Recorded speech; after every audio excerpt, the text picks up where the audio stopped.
Bloody stepwell. गर्मी के दिन थे। गर्मी से गर्म होती जमीन आधी रात के बाद ही ठंडी होती थी। अक्सर लोग कुएं के करीब तालाब की सीढ़ियों की तरफ इस गर्मी से सुकून पाने के लिए रात में निकल जाते थे। रात काफी हो गई थी।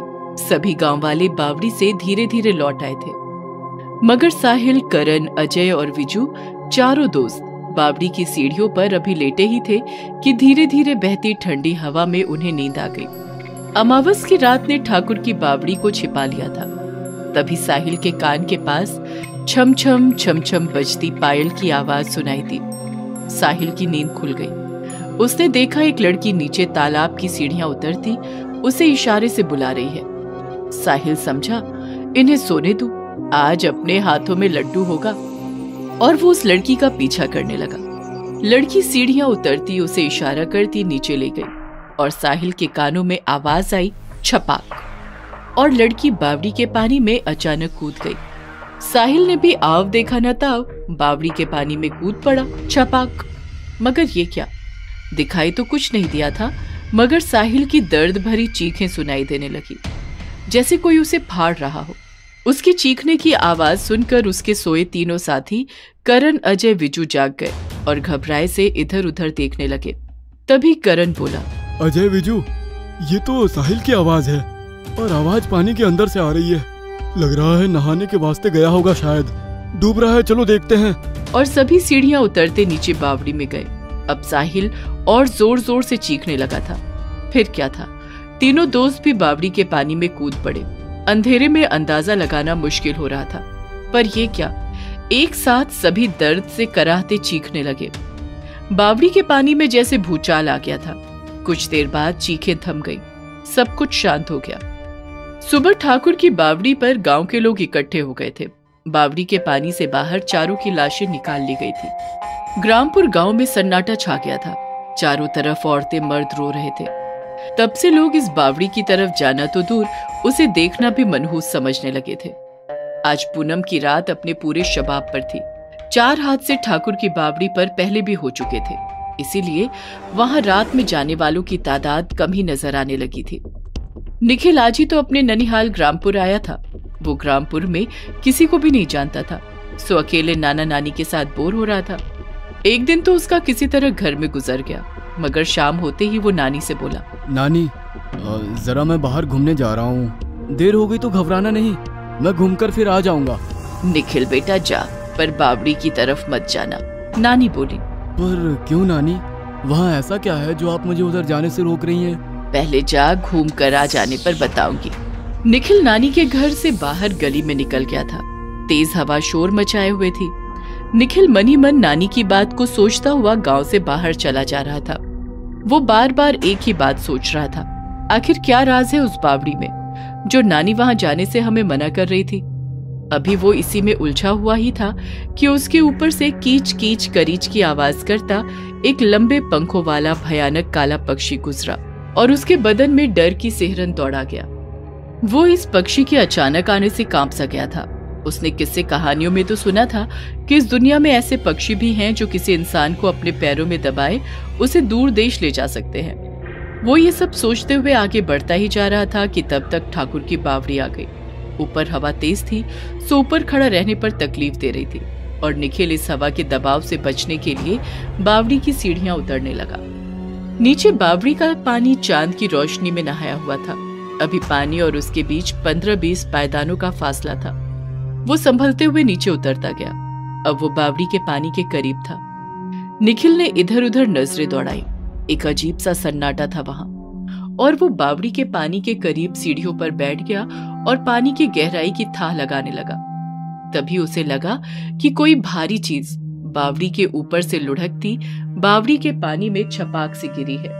और कुछ ही देर के बाद ही उसने नोट किया कि भूच भूच भूच भूच की आवाज के साथ बावड़ी का पानी जैसे उबाल ले रहा हो। पानी के उबलने की आवाजें साफ सुनाई दे रही थी। तभी वहां उबलते पानी की जगह एक हंसी की आवाज सुनाई दी। निखिल ने इधर उधर अपनी नजरें दौड़ाई। वहां बावड़ी के पानी में खड़ी अर्धनग्न अवस्था में वो खूबसूरत युवती थी। चांदनी में नहाया उसका संगमरमरी बदन और रोशन हो उठा था। अब निखिल के मन में भी चाहत का समंदर उमड़ने लगा था। मुझे बचा लो, मुझे बचा लो। मेरे दोनों हाथों में एक बड़ा सा थाल है, उसमें कीमती सामान है। मैं ऊपर नहीं आ पा रही हूँ। युवती की आवाज सुनाई दी। कैसा थाल? कैसा कीमती सामान? देखो, ये रहा बड़ा सा थाल और सामान। और निखिल ने देखा उस अर्धनग्न युवती के हाथों में एक बड़ा सा तांबे का थाल था और उस थाल के ऊपर एक सिल्वर कलर का चाकू रखा पड़ा था जो चांद की रोशनी में बार बार चमक रहा था। वो समझ गया था कि युवती सही कह रही है। वो बावड़ी के पानी से बाहर निकलने में असमर्थ है। और फिर क्या था, निखिल कपड़े उतारकर कूद पड़ा बावड़ी के पानी में लड़की की सहायता के लिए। वो लड़की से करीब 10 फुट के फासले पर अभी इधर था कि वही भयानक लंबे पंखों वाला काला पक्षी जो उसे आते वक्त रास्ते में मिला था कीच कीच करीच की आवाज करता हुआ उसके ऊपर मंडराने लगा। वो युवती की तरफ से ध्यान हटाए हुए उस पक्षी की तरफ देखने लगा। तभी खूबसूरत युवती का वो खूबसूरत रूप यौवन गायब होता गया। अब उस खूबसूरती की जगह खून रिश्ता फफोलेदार चेहरा उभर आया। उसके लंबे बाल हवा में लहराने लगे। उसकी आंखें दहकते शोलों की तरह लाल हो गई। मुंह के जबड़े से टेढ़े मेढ़े घूमे लंबे दांत बाहर को आ गए। उसके हाथों में नाखूनी पंजे उभर आए और उन पंजों में वो चमकता हुआ सिल्वर खंजर यानी चाकू आ गया। अब वो खूबसूरत युवती खौफनाक डायन का शक्ल अख्तियार कर चुकी थी और निखिल जिस खौफनाक पक्षी को देख रहा था, अचानक वो शैतानी हंसी हंसता हुआ वहां से गायब हो गया। अभी निखिल आसमान की तरफ सर उठाए उसे इधर उधर देख ही रहा था कि नीचे उसे गुर्राहट सुनाई दी। एक अजीब सी गुर्राहट। उसका ध्यान बट गया। उसने जैसे ही नीचे देखा वो चीख उठा। उसके करीब उस पर खंजर यानी चाकू ताने वो खौफनाक डायन खड़ी थी। तभी हाथों में मशाले लिए सैकड़ों गांव वाले ठाकुर की बावड़ी पहुंच गए और शोरगुल ज्यादा बढ़ गया। शोर को सुनकर निखिल का हौसला बढ़ गया। वो तेजी से डायन को देखते हुए बावड़ी के पानी में पीछे हट गया। डायन गुस्से में एक अजीब चीख मारती हाथों में खंजर लिए उसकी तरफ दौड़ने लगी। तभी गांव के एक व्यक्ति ने अपनी जलती मशाल डायन और निखिल के बीच में फेंक दी और डायन एक अजीब चीख मारती हुई निखिल की तरफ और तेजी से बढ़ने लगी। गांव का वही व्यक्ति दहाड़ उठा।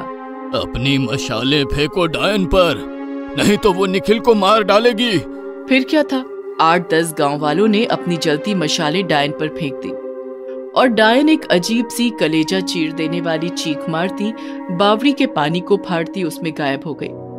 तब तक निखिल भागता हुआ बाहर आ गया था। उसके नाना नानी उसे गले लगाकर फपक फपक कर रो पड़े। अब सब कुछ शांत था। बेटा निखिल, तुम्हें मैंने कितना समझाया था कि बावड़ी की तरफ मत जाना, पर तुम नहीं माने।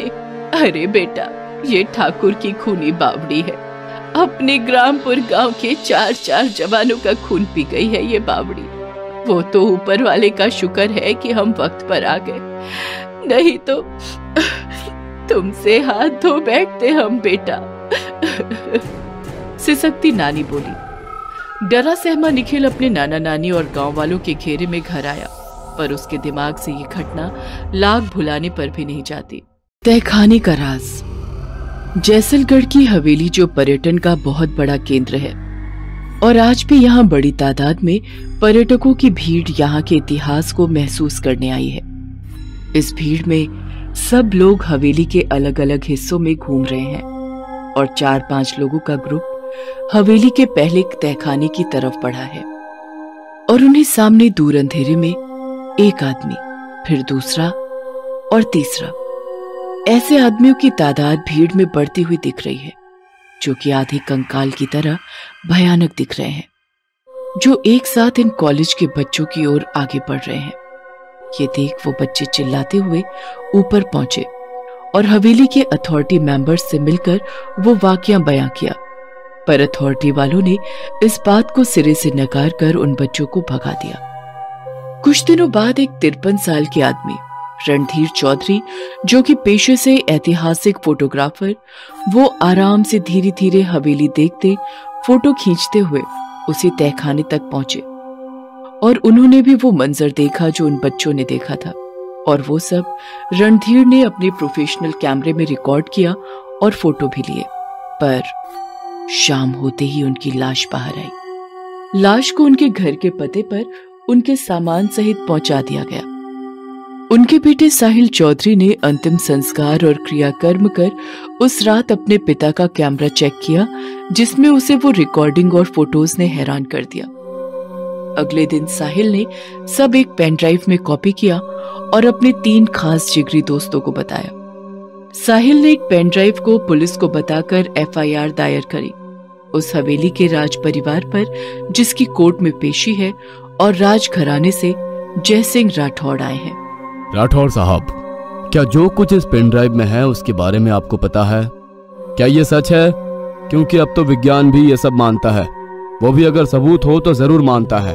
सरासर झूठ है जज साहब। हमारा परिवार भी पुश्तों से उसी हवेली के एक हिस्से में रहता है। 100 से ज्यादा कर्मचारी वहां दिन रात रहते हैं। अगर कुछ होता तो हम सबको भी दिखता या हमारे साथ भी कुछ घटता। हमने पता करवाया है कि रणधीर चौधरी हृदय गति अवरोध के मरीज थे। तहखाने में घुटन से उनके साथ ये हादसा हुआ है। ये दलील सुनकर जज ने केस खारिज कर दिया। अब साहिल अपने तीनों दोस्तों के साथ रात को घर की छत पर शराब पीते हुए कहता है, अब हवेली का राज वहां जाकर ही पता किया जाएगा। तुम साथ देते हो तो कल सुबह सूरज की पहली किरण के साथ तैयार रहना। अगले दिन की सुबह चारों जैसलगढ़ हवेली पहुंच गए हैं और पूरी हवेली को बारीकी से घूमकर वहां की चीजों को बारीकी से देख और लिखे हुए इतिहास को पढ़ भी रहे हैं। जितनी तस्वीरें लगी थी उनकी भी तस्वीर साहिल अपने मोबाइल कैमरा से ले रहा है। शाम होने को है और सारे पर्यटकों के बाहर जाने का समय नजदीक आने वाला है।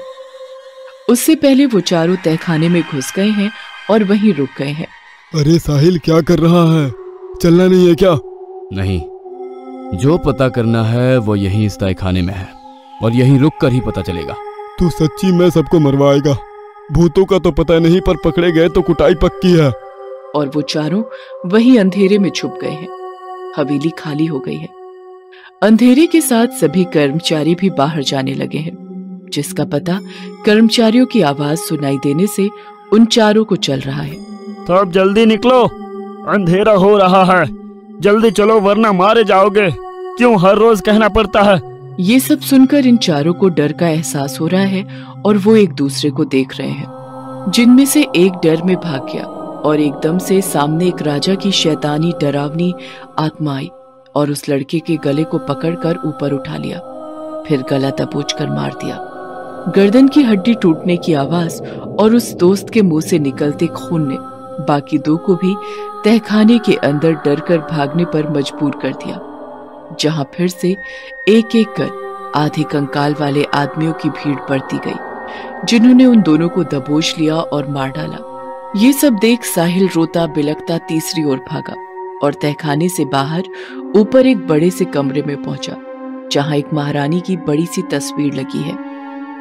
कमरे के बाहर उन भूतिया आधे कंकाल वाले आदमियों और राजा की भयानक आत्मा का जमावड़ा खड़ा है, पर अंदर नहीं आ रहा है। ये देख साहिल खुद से ये बात करके बड़बड़ा रहा है, ये सब अंदर क्यों नहीं आ रहे हैं?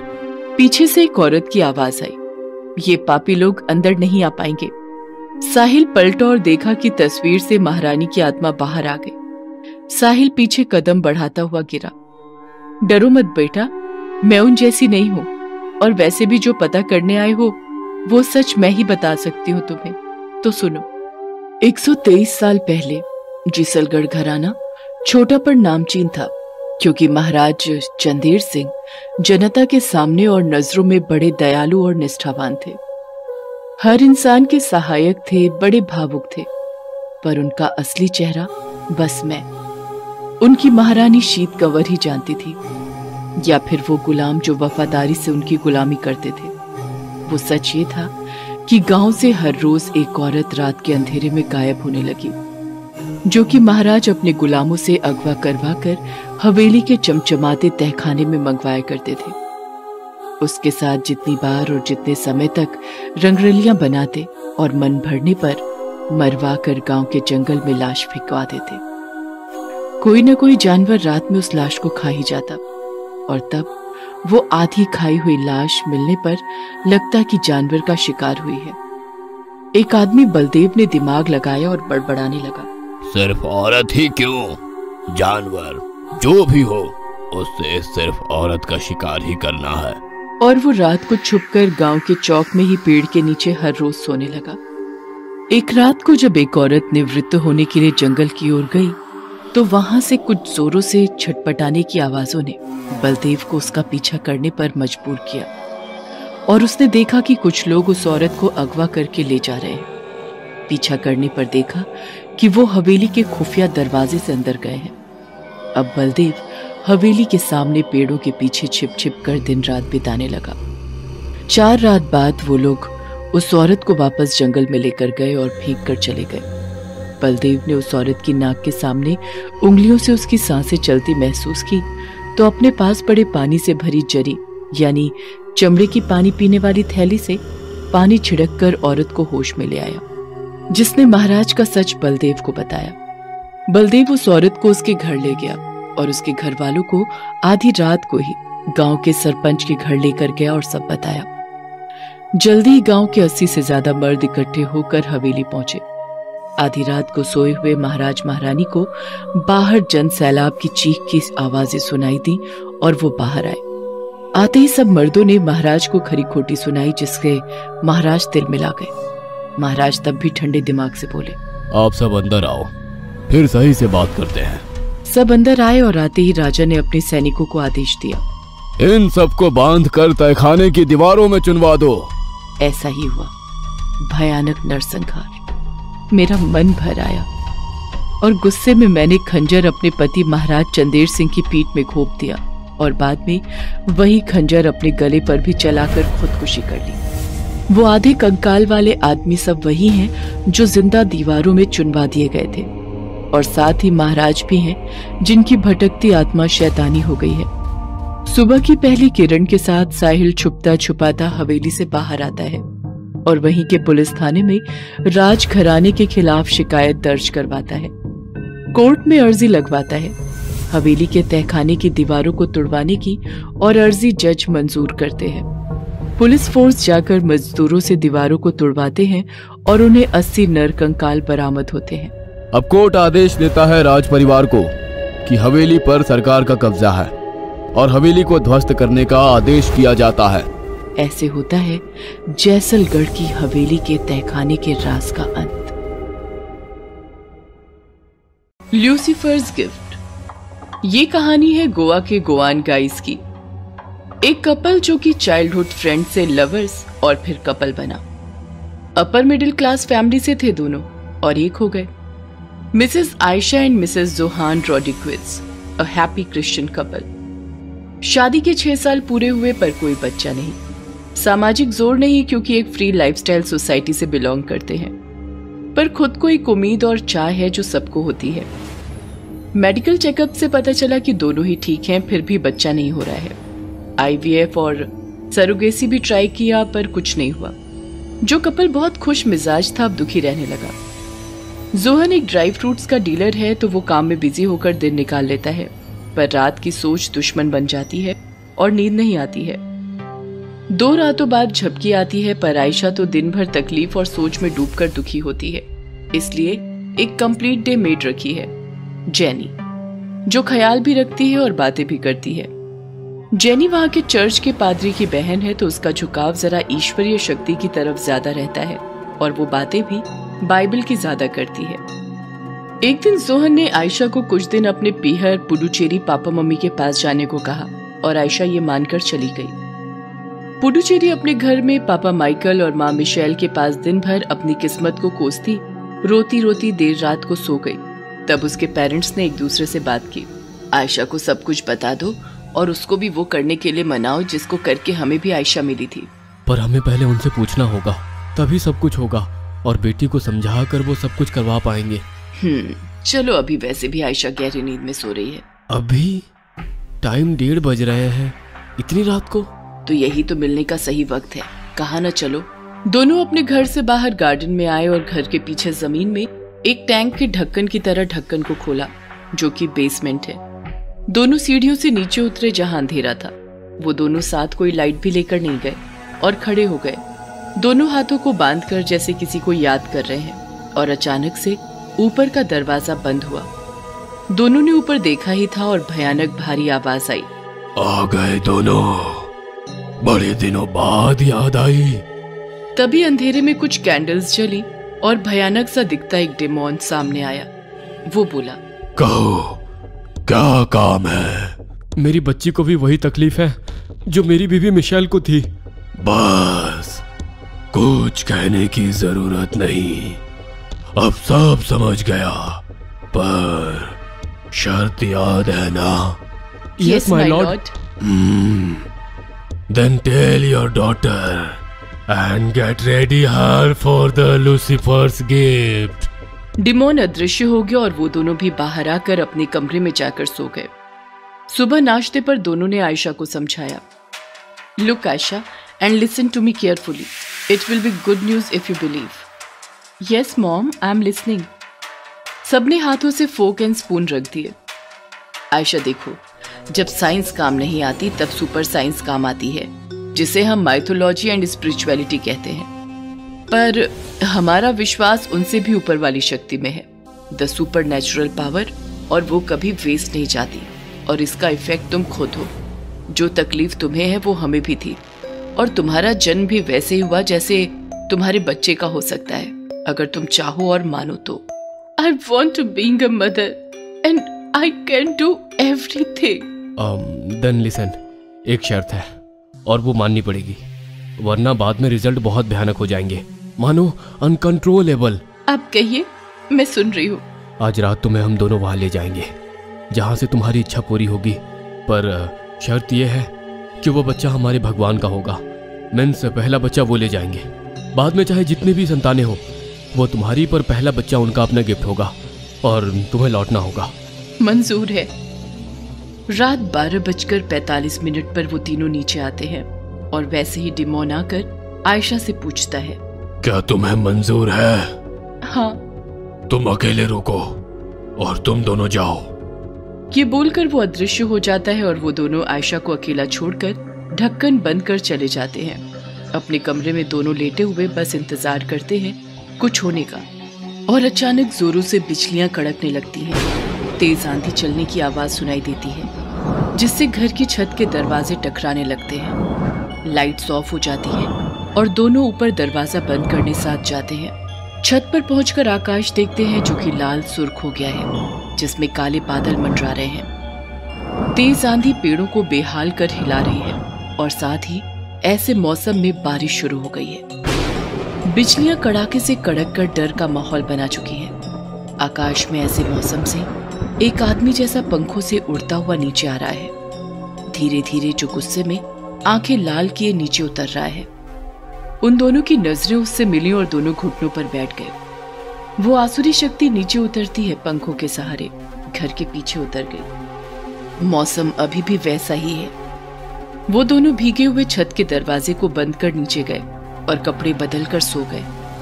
पर सोना किस्मत नहीं उस रात, क्योंकि मौसम की गर्जना और अब बेटी की चीखें सोने नहीं दे रही हैं। 3 बजे एकदम से सब शांत हुआ और फिर दोनों सो गए, जो इतने समय से अपने बिस्तर पर बैठे एक दूसरे को देख रहे थे। सुबह 7 बजे आवाज आई, गुड मॉर्निंग मॉम, डैड। दोनों उठे और देखा कि सामने बेटी और वो एक कातिल मुस्कान से भरी है, जिसमें उस आसुरी शक्ति का अंश आ गया है। अब आयशा अपने पति जोहान को कॉल करके कहती है, यहाँ सरोगेसी से काम हो गया है, कॉन्ग्रेचुलेशंस, जल्दी आ जाओ। Yes my love, thank you baby, today I am the happiest man on the earth, I will be there in the evening. अभी फ्लाइट से निकलता हूँ। जोहान शाम को पहुंच जाता है अपने ससुराल। 1 हफ्ते बीवी के साथ शहर घूमता है और वापस दोनों गोवा जाते हैं। खुशी से अपनी बीवी का ख्याल रखता है, घर पर ही रहता है। बिजनेस उसके वर्कर्स हैंडल करते हैं और इसमें 9 महीने बीत जाते हैं और वो दिन आता है जन्म का। बीवी को हॉस्पिटल ले जाता है। लेबर रूम के बाहर खड़ा बीवी की चीखें सुन रहा है, जो सहन नहीं कर पा रहा है, और हॉस्पिटल से चला गया और देखा कि मौसम एकदम भयानक हो गया है, वैसा ही जैसा उस रात था। एक आदमी आकर बधाई देता है, तब वो अंदर आता है और देखता है कि एक लड़के का पिता बन गया है, पर पास के बेड पर जो थी वो और उसका बच्चा दोनों मर गए। बिकॉज ऑफ नॉर्मल डिलीवरी अगले दिन घर आ जाते हैं। खुशी के माहौल में 1 साल बीत जाता है। और सब अपने रोज के काम में लग जाते हैं। पहला जन्मदिन आता है जब उसके नाना नानी भी आते हैं और बेटी को शर्त याद दिलाते हैं, पर वो नहीं मानती। अगले दिन वो दोनों चले जाते हैं पुडुचेरी, पर यहाँ भर रात lights on off, TV on off, bed के नीचे से आवाजें, दोनों को मिरर में कोई दिखना, दीवारों से खून निकलना, सब भयानक और गलत हरकतें होती दिखाई देती हैं। दिन रात कुत्ते रोते हैं, रोज कोई परिंदा घर से टकरा कर मरता है, आधी रात को किसी के दर्द में रोने की आवाजें।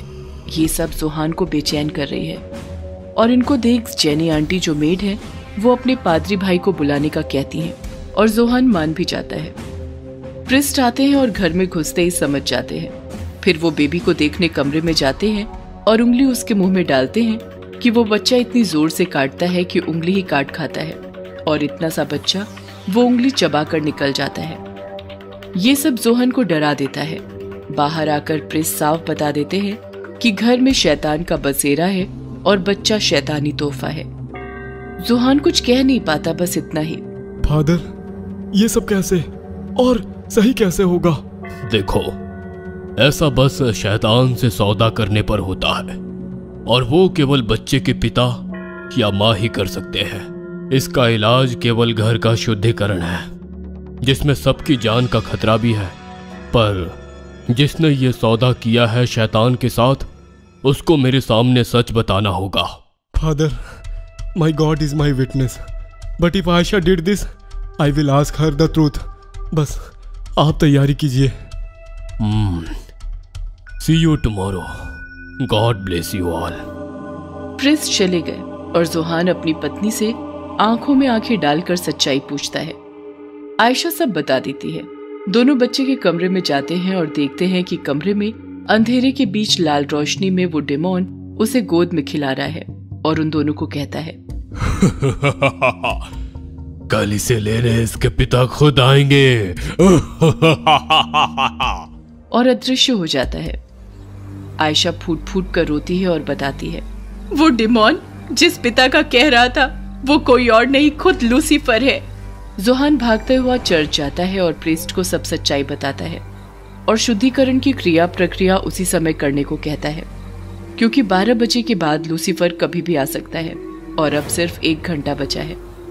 अब पादरी और जोहान घर आकर प्रक्रिया शुरू आवर फादर इन हेवन प्रार्थना के साथ चर्च होली वाटर छिड़कने से करते हैं, और वहां जोहान, जेनी एंड आयशा पादरी के पीछे चलते जाते हैं। फिर जब आखिर में बच्चे के कमरे तक फर्स्ट फ्लोर पर पहुंचते हैं कि घड़ी की घंटी बजती है, जिसमें 12 बज चुके हैं और समय थम गया है। पादरी का मुंह सिल जाता है, हाथों से Bible and holy water bottle गिर जाते हैं और वो कुछ बोल नहीं पाता। तभी भयानक मौसम बन जाता है। तभी घर की छत गिरती है और फिर उसमें से उड़ता हुआ उतरता है बड़े पंख और भयानक चेहरा लिए लूसीफर। अपने बच्चे को उठाता है कि आयशा उसके पैर पकड़कर गिड़गिड़ाती है, मुझे ले जाओ पर बच्चे को छोड़ दो। पर लूसीफर इतनी जोर से चिल्लाता है कि दूर तक आवाज जाती है। मौसम और माहौल भयानक है क्योंकि लूसीफर है वहां, और वो एक बात कहता है, बस। I told you, and you promised that you will give me my gift, और अब ले जा रहा हूँ। वो लेकर उड़ जाता है, पर जेनी प्रेयर कंटिन्यू करती है कि पीछे खड़ा डेमोन उड़ता हुआ उसके ऊपर झपट्टा मारता है और बाहर की ओर दीवार गिरता हुआ तेजी से ले जाता है। पादरी ठीक हो जाते हैं और प्रार्थना पूरी करते हैं। फिर घर के बाहर आकर देखते हैं कि बहन जेनी नहीं रही। वो दोनों पति पत्नी जमीन पर बैठे रो रहे हैं। तभी अंदर से बच्चे के रोने की आवाज आती है और जोहान अंदर भागता है। अपने बच्चे को सामने देख गोद में उठाकर बाहर आ जाता है। वहीं देखता है कि आयशा की लाश जमीन पर है और आयशा की आत्मा का हाथ थामे लूसीफर ले जा रहा है। पड़ोसन भूतनी। ये कहानी है सहारनपुर शहर की, जहां एक मकान में सुनीता की फैमिली रहा करती थी। एक दिन सुनीता का पति रमन सुनीता से कहने लगा, हमारे मकान में नई किराएदार फैमिली रहने आ रही है। ये तो अच्छी बात है, मुझे भी कंपनी मिल जाएगी। नहीं, वो अच्छे लोग नहीं हैं, तुम उनसे दूर ही रहना। दोपहर के वक्त बाहर आंगन में बैठकर सुनीता चावल साफ कर रही थी तो उसने देखा एक औरत और एक मर्द हाथ में सूटकेस लेकर मकान की तरफ आ रहे थे। आइए, स्वागत है आपका। लेकिन दोनों में से किसी ने भी सुनीता से बात तक नहीं की। दोनों ही सूटकेस लेकर अंदर चले गए और दरवाजा बंद कर लिया। रात के वक्त जब रमन सोने आया तो सुनीता कहने लगी, ठीक कहा था आपने, अजीब लोग हैं, बात तक नहीं करते। तुमसे कहा था ना उनसे दूर रहो। सुना है वो आदमी पक्का बेवड़ा है, अपनी बीवी को बहुत मारता है।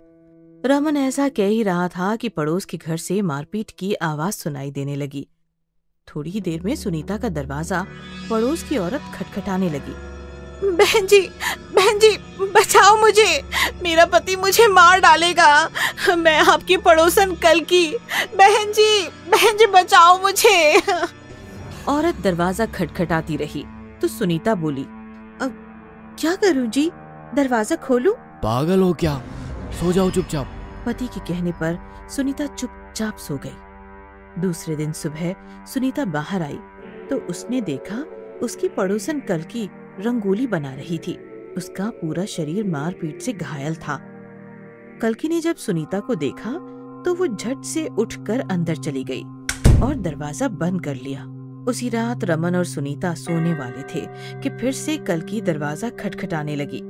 बहन जी मेरा पति मुझे मार डालेगा, बहन जी मुझे बचाओ। लेकिन इस बार रमन के साथ साथ सुनीता ने भी उसे नजरअंदाज कर दिया और दोनों सो गए। ये सिलसिला लगातार 15 दिनों तक चलता रहा। रोज रात कल्की आती और सुनीता का दरवाजा खटखटाती, लेकिन सुनीता और रमन दरवाजा नहीं खोलते। सुबह जब सुनीता बाहर आती तो घायल कल्की सुनीता को देखकर गुस्से से अंदर चली जाती। 15 दिन के बाद एक रात ऐसी आई कि ना तो मारपीट की आवाज आई, ना ही कल्की ने सुनीता का दरवाजा खटखटाया। लगता है आज मारपीट बंद है, आज मुझे नींद नहीं आएगी। रोज की शोर शराबे की आदत जो लग चुकी है। दूसरों के मामले में टांग ना घुसाओ, सो जाओ। उस रात के बाद जैसे चमत्कार ही हो गया। कल्की जैसे गायब ही हो गई। सुनीता को फिर कभी नहीं दिखी। लेकिन एक रात जब रमन और सुनीता सो रहे थे तो किसी ने उनका दरवाजा खटखटाया। कौन? भाई साहब दरवाजा खोलिए, मेरे पति को हार्ट अटैक आया है, दरवाजा खोलिए। आवाज सुनकर रमन सुनीता से बोला, हमें उनकी मदद करनी चाहिए, आज मामला कुछ अलग है। रमन और सुनीता ने भागकर दरवाजा खोला। जैसे ही दरवाजा खुला दोनों की आंखें फटी की फटी रह गई, क्योंकि बाहर कल्की नहीं, कल्की का डरावना भूत खड़ा था। मारपीट की वजह से घायल हुआ उसका शरीर उसे और ज्यादा डरावना बना रहा था। कल्की ने रमन और सुधीर को अंदर धकेल दिया और अंदर आकर दरवाजा बंद कर लिया। रमन और सुनीता की हालत बिगड़ गई थी। दोनों को अपनी आंखों पर जैसे विश्वास ही नहीं हो रहा था।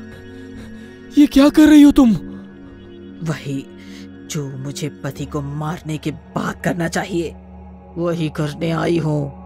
क्या तुमने तुम्हारे पति को मार दिया? हाँ, मार दिया उसे।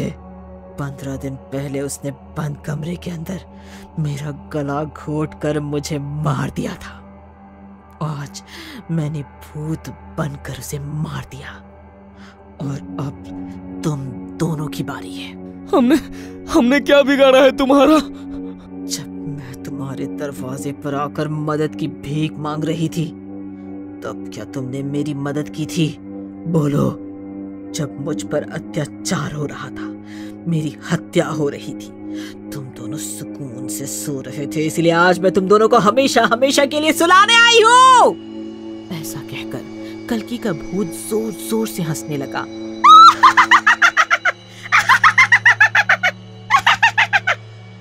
रमन और सुनीता इधर उधर भागने लगे।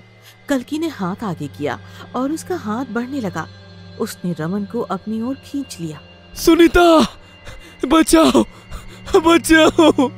रमन की हालत देखकर सुनीता उसको बचाने आई तो कल्की ने उसे भी पकड़ लिया और गला दबाकर दोनों को तड़पा तड़पा कर मार दिया।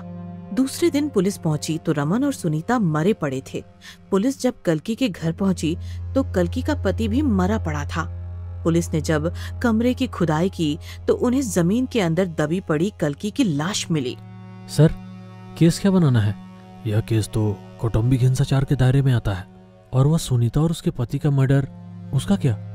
पड़ोसी धर्म का पतन हुआ था उनके यहाँ तो। भूत प्रेत का चक्कर है, लेकिन कोर्ट यकीन नहीं करेगा।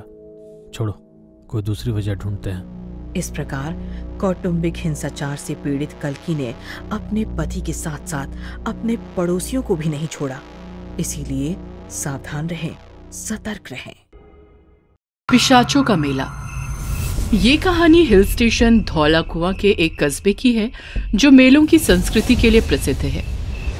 3 महीनों के दिन में बिल्कुल अलग अलग तरह के मेले लगते हैं, लेकिन सूर्यास्त होने से पहले शहर पूरी तरह से खंडहर जैसा खाली लगता है, क्योंकि वहां की एक कहानी मशहूर है कि इन 3 महीनों में रात को भी मेला लगता है, जिसे वैम्पायर्स फेयर, पिशाचों का मेला कहा जाता है। अगर कोई इसे देखेगा तो वो इंसान कभी नहीं दिखेगा। विदेशों से बहुत सारे पत्रकारों ने भी इस पर रिपोर्ट की है। वैसे ही एक गूंगा विदेशी अखबार और मैगजीन रिपोर्टर एलेक्स मार्टिन भी एक स्थानीय साहसी गाइड भद्रा के साथ मिलकर इस मेले के सच को जानने में जुट जाते हैं। भद्रा अपनी पत्नी और 7 साल की बेटी की तलाश में है, जो एक रात को मेले को देखने के बाद गायब हो गए थे। धौला कुआं के दिन भर के मेले देखने और उसमें घूमने वो दोनों निकले, जिनमें वो उन मेलों के दुकानदारों से मिले और मार्टिन ने जो सवाल भद्रा को लिख कर दिए वो ही उसने उन दुकानदारों से पूछे और मार्टिन वीडियो रिकॉर्डिंग करता रहा। जब शाम 5 बजे सारे मेले बंद होकर लोग जाने लगे, तब सड़क किनारे लगी गाड़ी के सहारे कस्बे की घाटी किनारे चाय के स्टॉल पर चुस्की लगाते मार्टिन ने इशारों में कुछ कहा। भद्रा साहब क्या बोल रहे हैं? बोल रहे हैं, एक बात देखी मैंने कि मेलों के कई दुकानदार और औरतें बहुत खूबसूरत है, बड़े सफेद हैं। तो भद्रा कहो इन्हें कि वो सब पिशाच है, इसलिए इनकी दुकानें सूर्य से उल्टी दिशा में है, जिनमें सूर्य की रोशनी नहीं पहुंचती। भद्रा ने जैसे ही मार्टिन को बताया तो उसने चाय की गिलास फेंका और कैमरा बाहर निकालकर रिकॉर्डिंग देखनी शुरू की, और वो हैरान हो गया। इशारे से भद्रा को बुलाकर दिखाया और देखता है कि दुकानदारों की सिर्फ आवाज आ रही है, वो दिख नहीं रहे हैं। उनके अंदर जरा डर भर गया और भद्रा वहां दूर पहाड़ी की चोटी से पहले अपनी कार को छुपाकर पार्क करता है, जहां से 5 किलोमीटर दूर पिशाचों का मेला लगता है। और छुपकर एक बार उसने देखा था अपने परिवार को ढूंढने के लिए, और जरा सा बच गया, वरना पिशाचों के जमावड़े का शिकार हो जाता। छुपने के लिए एक पहाड़ी है जहां छिपकर खड़े हुए वो नीचे एक पहाड़ों के बीच मैदान में टकटकी लगाकर देख रहे हैं कि अचानक लोगों का जमावड़ा लगने लगा, जिनमें कई चेहरे देखकर वो दोनों दंग रह गए। जो वो दुकानदार थे और उनका वीडियो नहीं दिखा। दोनों पसीने से लथपथ डर से देख रहे हैं कि इंसानों ने पिशाचों का रूप ले लिया है। अंधेरे में उनकी आंखें चमक रही हैं बस। और अब वो 25 से ज्यादा इंसानों को बीच मैदान में ले आए और अपने दांतों को लंबा कर बढ़ाया, फिर सबकी गर्दन पर काटकर खून चूस गए। सब लाशों की तरह गिरे और चंद पलों में उठकर खड़े होकर चीखने लगे। वो सब भी पिशाच बन गए। ये मंजर देखकर मार्टिन रह नहीं पाया और उसे पता ही नहीं चला कि उसका पेशाब निकल गया, जो पहाड़ी से बहता नीचे आया, जिसकी दुर्गंध ने पिशाचों को मुस्तैद कर दिया और वो सब एक झटके में परिंदों की तरह हवा में उड़ने लगे। तब तक भद्रा मार्टिन को पकड़कर कार तक ले गया, जिसमें बैठकर मार्टिन अपनी पतलून बदल रहा था और भद्रा धीमी आवाज में उसे डांट रहा था। जब इतना डरते हो तो आए क्यों? अभी दोनों मर जाते, अरे पिशाच बन जाते। पीछे से भद्रा को आवाज आई। भद्रा पलटा और देखा कि उसकी बच्ची खड़ी है। वो उसकी तरफ भागा और घुटनों पर बैठकर बेटी को गले लगाकर रोने लगा। रोते हुए गले लगे हुए नजर पड़ी कि उसकी बीवी क्रूर मुस्कान के साथ पास आ रही है, जो अब पिशाच है। भद्रा बेटी से दूर होने लगता है कि बेटी उसकी गर्दन पर काट जाती है और खून चूसने लगती है। मार्टिन ये देखकर कार की ड्राइविंग सीट पर चुपके से बैठा और कार को रिवर्स लेकर आगे भाग गया। घाटियों से रफ्तार में कार को भगाते हुए जो अंधेरे में डर का एहसास हो रहा है, और वो बढ़ा जब सारे पिशाच उड़ते हुए कार के पास और पूरी घाटी में अपनी डरावनी चीखों के साथ हवा में मंडराने लगे। भागती हुई कार के सामने एकदम से एक पिशाच भागकर आया और टकरा गया, जिससे गाड़ी रफ्तार में घाटी की तरफ जाने लगी और मार्टिन बाहर कूदा और देखा कि गाड़ी ऊपर से उछली शहर की घाटी में और आग से झुलसती हुई कार में से वो पिशाच बाहर हवा में आया। कार नीचे गिरकर विस्फोट हुई, जिसकी रोशनी में उसे पिशाच का चेहरा दिखा, जो भद्रा था। अब मार्टिन भागने लगा, जिसके पीछे पिशाच पड़े हैं। कस्बे की संकरी गलियों में छिपने लगा, पर उसके पसीने की बदबू और चोट से निकलते खून की खुशबू पिशाचों को उससे दूर नहीं कर पा रही है। गलियों में एक घर की खिड़की से धुआं आ रहा था, जिसका दरवाजा भी खुला था, और वो उसमें डरता हुआ हाँफता अंदर घुस गया और जमीन पर गिरा, जहां देखा कि एक आदमी जो कि काली मां का हवन कर रहा है, जिसके मंत्रों ने पीछे पड़े पिशाचों को भस्म कर दिया, जो पीछे तक आए थे, और बाकियों ने उनको भस्म होते देखा और वहां से उड़ गया। मार्टिन बेहोश हुआ और जब होश में आया तो वो बिस्तर पर था और बाबा ने उसको काढ़ा दिया। मार्टिन इशारों से बताने लगा और बाबा ने रोकते हुए कहा, मुझे सब पता है, हमेशा से कहते आया था इस कस्बे के लोगों से, पर उन्होंने जगह खाली नहीं की कुछ पैसों के लिए, और मुझे पागल बाबा कहने लगे, और आज मैं ही अकेला हूँ जिसके बनाए तावीज धोला कुआं के हर एक एक बंदे के गले में बंधे हैं। मार्टिन इशारे में भद्रा के बारे में बताता है और बाबा, भद्रा अकेला था जो हमेशा मुझ में विश्वास रखता था, पर 2 साल पहले अपनी पत्नी और बच्ची की खोज में गायब हो गया। अब जो तेरे साथ था वो भद्रा की आत्मा थी। मार्टिन अपनी जेब से मोबाइल निकालता है और फोटो देखने लगता है जो भद्रा के साथ थी। देखते समय ही फोटो में से भद्रा गायब होने लगता है। देखा बेटा, हुआ गायब भद्रा। वह ऐसे कई यात्रियों को रात के मेले तक पहुंचाता है, क्योंकि वो अब खुद पिशाचों का राजा है। मेरी उससे कई बार मुठभेड़ हुई है। तब अचानक से भद्रा की आवाज आती है, खौफनाक और भारी। बाबा, मार्टिन को लेकर बाहर आ जा, वो भी किसी मंत्र तंत्र और यंत्र के बिना, वरना मैं इन हाथ लगे यात्रियों को मार डालूंगा। मार्टिन डर से मना करते हुए पीछे सरकता है पलंग पर। तब बाबा, चिंता ना कर बेटा, माँ काली हमारे साथ है। दोनों कस्बे के चौक पर पहुंचे और देखा कि कुछ यात्रियों को बंधन में बांधे भद्रा हवा में है और बड़ा भयानक दिख रहा है, और अब बहुत सारे पिशाच भी हवा में मंडरा रहे हैं और धरती को घेर लिया है सबको। अब एक एक पिशाच एक एक यात्री को दबोच कर खून चूस रहा है और वो लाश से पिशाच बन रहे हैं। भद्रा ने हाथ के इशारे से मार्टिन को हवा में ले लिया और अपने पास लाकर गला पकड़ा। यहाँ नीचे वो यात्री मारे जा रहे हैं, ऊपर मार्टिन की जान भद्रा के हाथ में है। ये देख बाबा अपने गले की माला निकालकर तोड़ता है और उसके मन के चारों दिशाओं में उछालता है, जिससे वो सब पिशाच तड़पने लगते हैं और धीरे धीरे भस्म होकर राख बन जाते हैं, जिनमें भद्रा के बीवी बच्ची भी है। ये देख भद्रा गुस्से में बाबा को हवा में लेकर दूसरे हाथ से गला दबोचता है। अब एक पंजे में बाबा और दूसरे में मार्टिन है, और अंधेरी रात में नीचे बचे हुए यात्रियों के रोने की आवाजों के बीच एकदम से भद्रा का पिशाची शरीर पैरों की तरफ से जलना शुरू होता है और वो चीखता है। फिर एक हाथ से निकालकर भद्रा पर गिरा रहा है और दूसरे हाथ की तरफ बाबा पर नजर जाती है। भद्रा की जिसकी खूनी लाल आंखों से आंसू गिर रहा है और देख रहा है कि बाबा अपने कुर्ते के जेब से हवन की भस्म राख निकालकर भद्रा पर गिरा रहा है। उसकी वजह से ही भद्रा जल रहा है, और बाबा को भी छोड़ दिया जो जमीन पर गिरा, और ऊपर देखा तो भद्रा जलता हुआ, जिसकी लाल आंखों में आंसू है, पर चेहरे पर एक कुटिल मुस्कान देकर वो भी भस्म हुआ। ये देखते हुए बाबा बोला, अब धौला कुआं से पिशाचों का मेला खत्म। तभी पीछे से बाबा की गर्दन से खून निकलता है। मार्टिन पिशाच बन गया है और बाबा का खून चूस कर जमीन पर धक्का देकर बोलता है, अभी नहीं बाबा, अब तो और भी भयानक पिशाचों का मेला लगेगा और तुम भी देखोगे। जब बाबा मन के तोड़ रहा था तब हवा में भद्रा मार्टिन का खून चूस रहा था, इसलिए बाबा ने वो नहीं देखा और भद्रा ने बाबा को माला तोड़ते नहीं देखा। बाबा की आंखें बंद और कुछ पल में वो भी वापस खड़ा और पिशाच बनकर मार्टिन संग उड़ा। समझौता।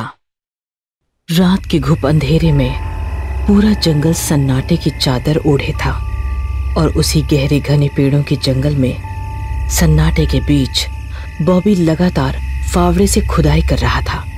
कुछ देर के लिए रुकता और घबराई नजरों से पास रखे खून से लथपथ शरीर को देखता और फिर से खुदाई में लग जाता। उसके चेहरे से डर और घबराहट साफ साफ झलक रही थी। गड्ढा पूरा खोद बॉबी ने जैसे ही शरीर को हाथ लगाया, वो एकाएक छटपटाने लगा। बॉबी डरकर झटके से पीछे गिरा। वो अब भी जिंदा था।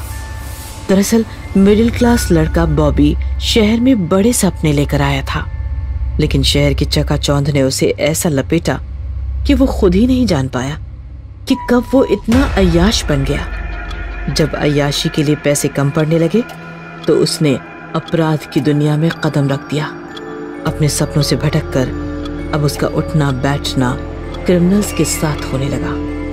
शुरुआत में उसका हाथ सिर्फ छोटे मोटे अपराधों में होता, लेकिन जैसे जैसे पैसों की भूख बढ़ती गई, बॉबी चोरी से उठकर किडनैपिंग और फिरौती करने लगा। लेकिन उसने कभी किसी की हत्या नहीं की।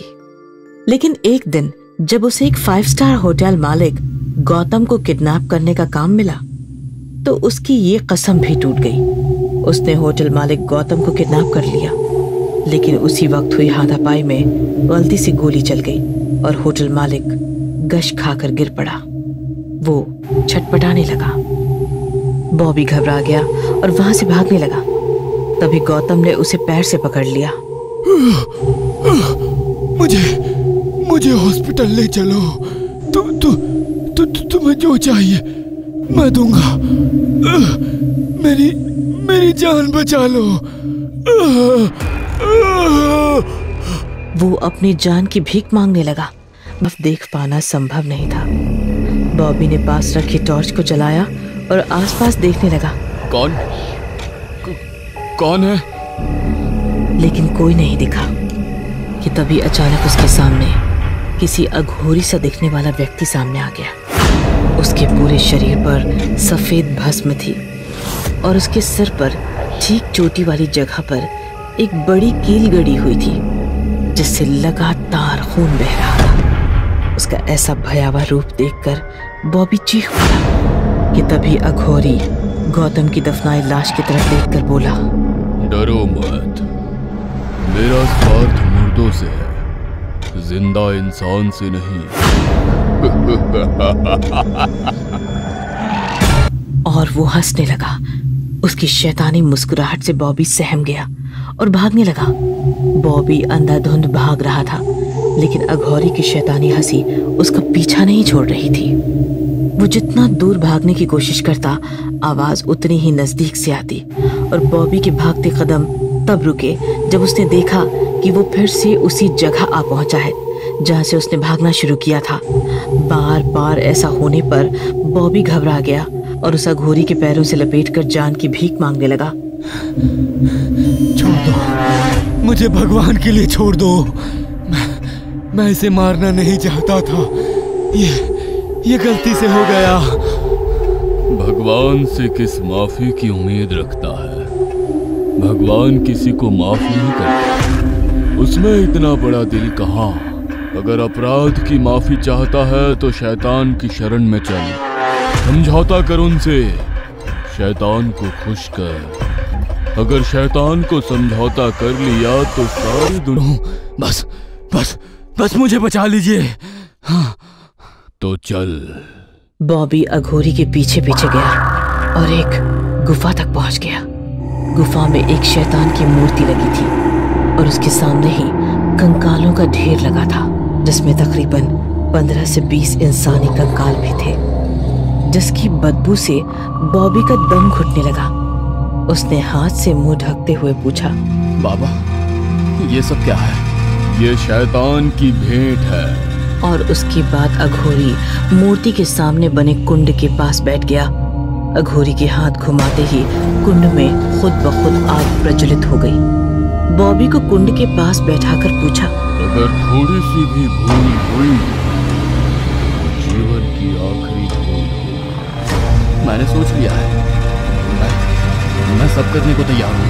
अघोरी ने बॉबी को शर्त बताकर गौतम की दफनाई लाश का गोश्त लाने को कहा।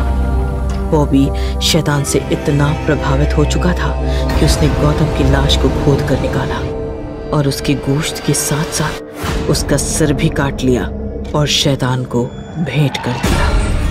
ये देख अघोरी प्रभावित हुआ और बॉबी से कुछ मांगने को कहा। बॉबी ने गौतम के कटे सिर की तरफ इशारा करके कहा, मैं इसकी होटल का मालिक बनना चाहता हूँ और अपराध की अंडरवर्ल्ड दुनिया का सबसे बड़ा आदमी बनना चाहता हूँ। और फिर समझौते की अगली ही सुबह गौतम के घर में सिलेंडर फट गया और पूरा परिवार एक बार में जलकर मर गया। और फिर बॉबी ने होटल पर कब्जा कर लिया। शैतान के समझौते के बाद बॉबी बेलगाम घोड़े सा हो गया। एक ही दिन में लाखों की ड्रग्स की तस्करी करने लगा और बेशुमार पैसा कमाने लगा। जो भी उसके रास्ते में आता वो उसे मार देता। एक रात बॉबी तस्करी के लिए जा रहा था, तभी चेक पोस्ट पर पुलिस ने उसकी गाड़ी रुकवाई और गाड़ी की तलाशी के लिए कहा। पहले बॉबी ने समझाने की कोशिश की कि गाड़ी में कुछ नहीं है, लेकिन वो फिर भी नहीं माना। तो बॉबी ने गाड़ी की डिक्की खोल दी। डिक्की में ड्रग्स का ढेर देख हवलदार की आंखें फटी रह गई। हवलदार बाकी पुलिस वालों को इत्तला करने के लिए मुड़ा तो बॉबी ठीक उसके पीछे खड़ा था और देखते ही देखते उसका रूप बदलने लगा। उसके सींग निकल आए और चेहरा लाल हो गया। उसका भयावह रूप देख हवलदार चीख पाता उससे पहले ही बॉबी ने उसे जानवर की तरह नोच डाला और वहां से निकल गया। इसी तरह एक एक करके उसने अपने खिलाफ के सभी लोगों को मार डाला। अंडरवर्ल्ड की दुनिया का किंग बनने के बाद बॉबी अय्याशी में इतना डूब गया कि उसने शैतान की भेंट चढ़ाना ही बंद कर दिया। उसके धीरे धीरे शैतान बॉबी पर हावी होने लगा और शैतान बॉबी के जरिए इंसानों को मारने लगा। और सारी हदें तो तब पार हुई जब इंसानी गोश्त के तलब में उसने अपनी ही माँ को मार दिया और उसके बाद अपने पिता और परिवार को खत्म कर दिया। ये सब होता देख बॉबी ने आपा खो दिया। उसने अपने काम से दूरी बना ली। सारा दिन खुद को कमरे में कैद करके रखता, लेकिन फिर भी शैतान ने उसको नहीं बख्शा। वो घबरा गया और उसी अघोरी के पास गया। जाते ही बॉबी उसके पैरों में पड़ गया। बाबा, मुझे इस शैतान से मुक्ति चाहिए। मुझे आजादी चाहिए। इसके लिए मैंने तुम्हें पहले ही आगाह किया था कि तुम्हें सारी शर्तें माननी होगी। गलती हो गई, लेकिन अब मुझे इससे दूर जाना है। ये सब मैं नहीं कर पाऊंगा बाबा, नहीं कर पाऊंगा। ठीक है, लेकिन इसके लिए तुम्हें एक विधि से गुजरना होगा। मैं तैयार हूँ, मैं सब करने को तैयार हूँ बाबा। हाँ। और फिर अघोरी ने कुंड में आग लगाकर विधि करना शुरू किया। विधि करते करते अघोरी ने बॉबी के सिर को काले कपड़े से ढक दिया और कहा, अपनी आंखें बंद रखना, जब तक मैं नहीं कहता आंखें नहीं खोलना, वरना विधि भंग हो जाएगी। फिर अघोरी बॉबी के चारों तरफ घूमने लगा और उसके पीछे जाकर ठीक चोटी वाली जगह पर एक बड़ी कील गाड़ दी। ये देख बॉबी जोर से चीखा। ये क्या किया तुमने मेरे साथ? आजादी दी है तुमने मुझे। अब मेरी जगह तुम यहाँ कैद रहोगी। अब ये जंगल ही तेरा घर है।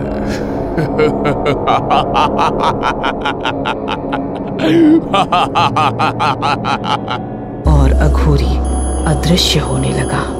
नहीं, तुम ऐसा नहीं कर सकते मेरे साथ।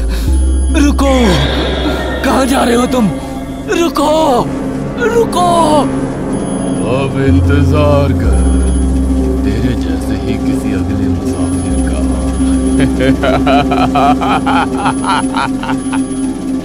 नहीं। शापित सोना। शहर से थोड़ा दूर मंदार पुलिस चौकी बनी थी। शहर से दूर और अमावस की रात का अंधेरा होने के कारण वहां चहल पहल बिल्कुल नहीं थी। इसलिए नाइट ड्यूटी पर तैनात कमलनाथ चैन से चेयर पर बैठे बैठे झपकी ले रहा था कि तभी टेबल पर रखे फोन की घंटी बजी। उसकी नींद टूटी और एक अंगड़ाई लेकर उसने फोन उठाया। हेलो साहब, यहाँ एक लाश मिली है। फोन पर किसी ने शमशान घाट के करीब एक लाश मिलने की खबर दी। कमलनाथ 2 कांस्टेबल के साथ मौके पर जा पहुंचा और मुआयना करने लगा। पहले तो कमलनाथ इसे किसी आम हत्या की तरह समझ रहा था, लेकिन तफ्तीश के लिए जब लाश के करीब गया तो उसका ये वहम टूट गया, क्योंकि उस लाश का सिर ही नहीं था और शरीर पर इतने घाव थे कि शायद कोई जानवर भी ऐसा करने से पहले सोचता। तहकीकात के लिए बाकी टीम के साथ कमलनाथ भी एक टॉर्च लेकर आसपास मुआयना करने निकला। कमलनाथ अभी कुछ आगे ही निकला था कि उसे एहसास हुआ जैसे कि कोई उस पर नजर रख रहा है। उसने रुककर आसपास टॉर्च की रोशनी डाली तो उसे पीछे के पेड़ों की तरफ कुछ हलचल महसूस हुई। वो झटके से पीछे मुड़ा तो एक काला साया पेड़ के पीछे गायब होते दिखा। ये देख उसका दिल रुक सा गया, लेकिन फिर उसने हिम्मत की और भागकर पेड़ के पास गया तो उसने देखा कि एक बूढ़ा व्यक्ति छुपने की कोशिश कर रहा था।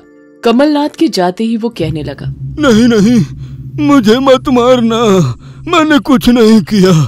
तुम्हें कोई कुछ नहीं करेगा, मैं पुलिस वाला हूँ। और फिर कमलनाथ ने वहाँ हुआ सारा वाकया उससे पूछा तो उस बूढ़े ने बताया वो बेघर है और शहर जाने के लिए यहाँ से गुजर रहा था।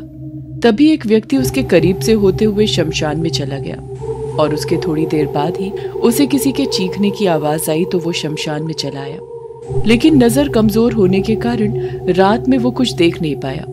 और इतना बताने के बाद उसने कहा कि लेकिन वो इतना जरूर जानता है कि यहाँ कुछ गलत जरूर हुआ है।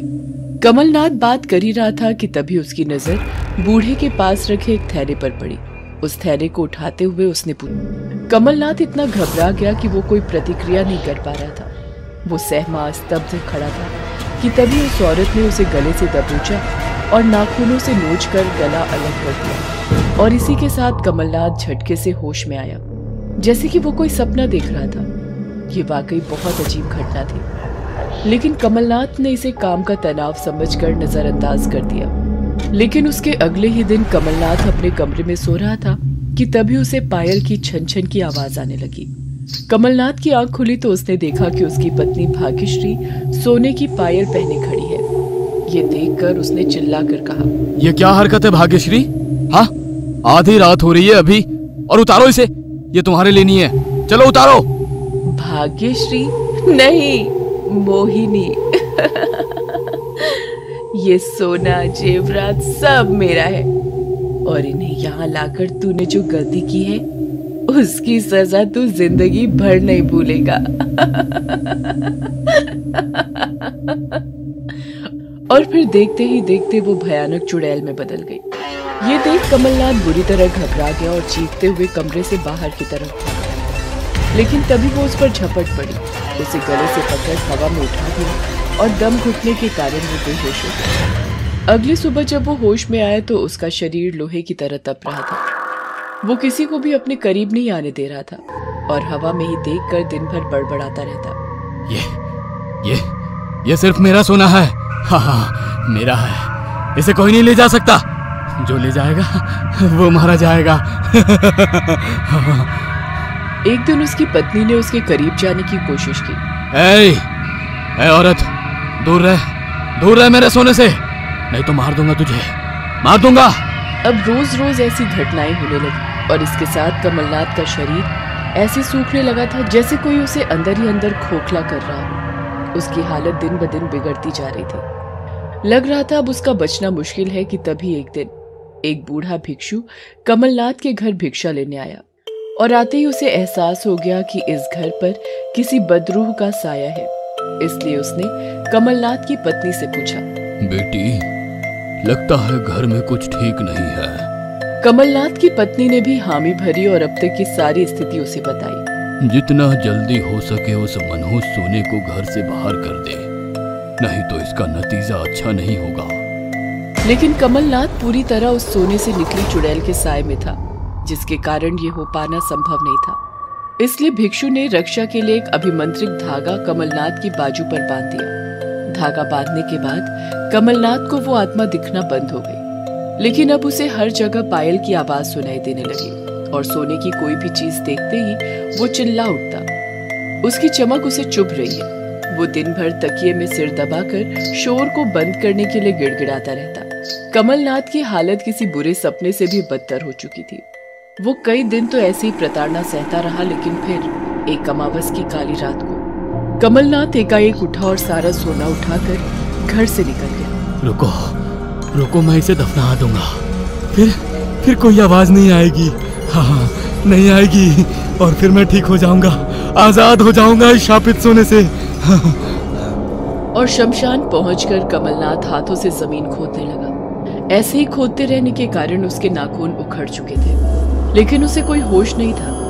वो सोना गड्ढे में दफना रहा था कि तभी अचानक एक बड़ी तलवार से किसी ने उसके गले पर वार कर दिया और एक ही झटके में उसका सिर बदन से अलग होकर गड्ढे में जा गिरा। कमलनाथ का सिर कटा शरीर कुछ देर छटपटाया और फिर शिथिल हो गया। करने वाला कोई और नहीं बल्कि वही भिक्षु था जो कमलनाथ के घर भीख मांगने आया था।